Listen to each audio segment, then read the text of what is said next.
किशनगंज नाम का एक गांव था जहां जयपाल ठाकुर नाम का एक बाहुबली रहता था। वो गरीबों से बहुत नफरत करता था और जो कोई भी गरीबों की मदद करता वो उसे भी नहीं बख्शता था, जिस कारण से गांव में गरीबों का उसी गांव में हरिया नाम का एक किसान अपनी पत्नी साधना के साथ रहता था। हरिया के पास जिनका दूध बेचकर वो अपना और अपनी पत्नी का गुजर बसर करता था। हरिया उस गांव में सबसे गरीब था, जिस कारण गांव वाले जयपाल के डर से उन दोनों से कोई नाता नहीं रखते थे। बकरियां बहुत भूखी हैं। गांव में कोई भी इन्हें अपने खेत में चरने नहीं देता। जिस भी खेत में इन्हें लेकर जाता हूँ वो इन्हें मार मार कर भगा देता है। आप लेकर जाइए तो क्या पता कोई इन्हें चरने दे। अच्छा ठीक है। हरिया अपनी बकरी रास्ते में एक हरा भरा खेत था। वो बकरियों को लेकर उस खेत में गया। तभी वहाँ खेत का मालिक जगदीश आ जाता है।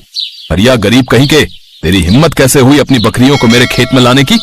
रुक, अभी तुझे बताता हूँ।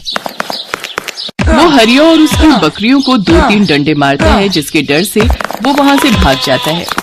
चारे की खोज में वो गांव से बाहर आ जाता है, जहाँ वो देखता है कि एक बहुत बड़ा हरा भरा मैदान है।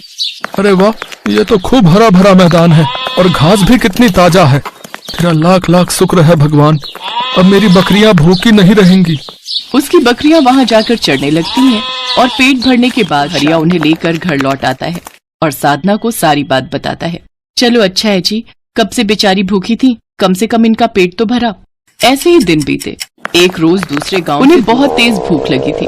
उन्होंने सभी गांव में घूमकर खाना मांगा, लेकिन किसी ने भी उन्हें खाना नहीं खिलाया। फिर साधना ने उन दोनों को अपने घर पर भोजन करवाया। जाते वक्त साधु ने उनकी एक बकरी पर हाथ फेरा और मुस्कुराकर वहां से चले गए। अगले दिन सुबह जब साधना गौशाला गई तो उसने देखा कि एक बकरी ने जो मेंगनी कर रखी है वो तो सुनहरे रंग की है और सोने जैसी चमक रही है। अरे ये तो सोने की मेंगनी है। ए जी जल्दी आइए। क्या हुआ? आज बकरियों की जगह तुम क्यों मिमिया रही हो भाई? ये देखो बकरी ने क्या किया है। ये तो सोने की मेंगनी है।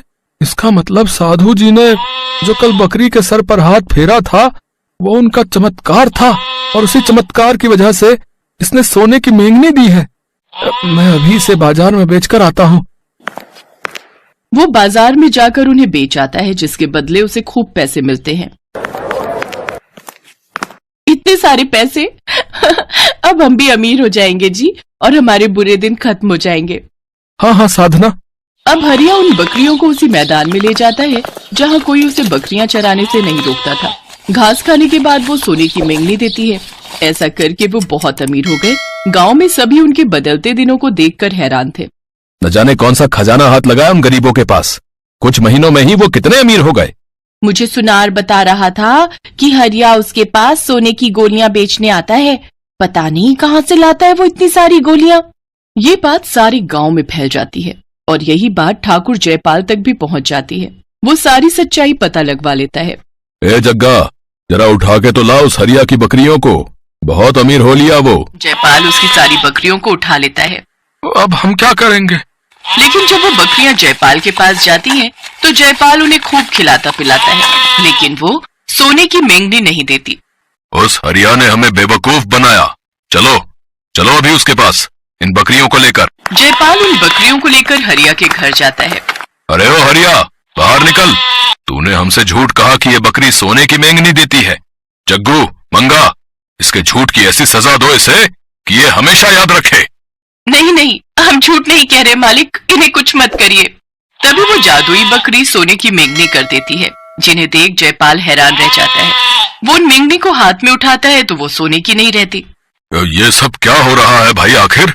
तभी वहाँ वो साधु आते हैं और कहते हैं, ये सब तुम्हारे कर्मों का नतीजा है ठाकुर।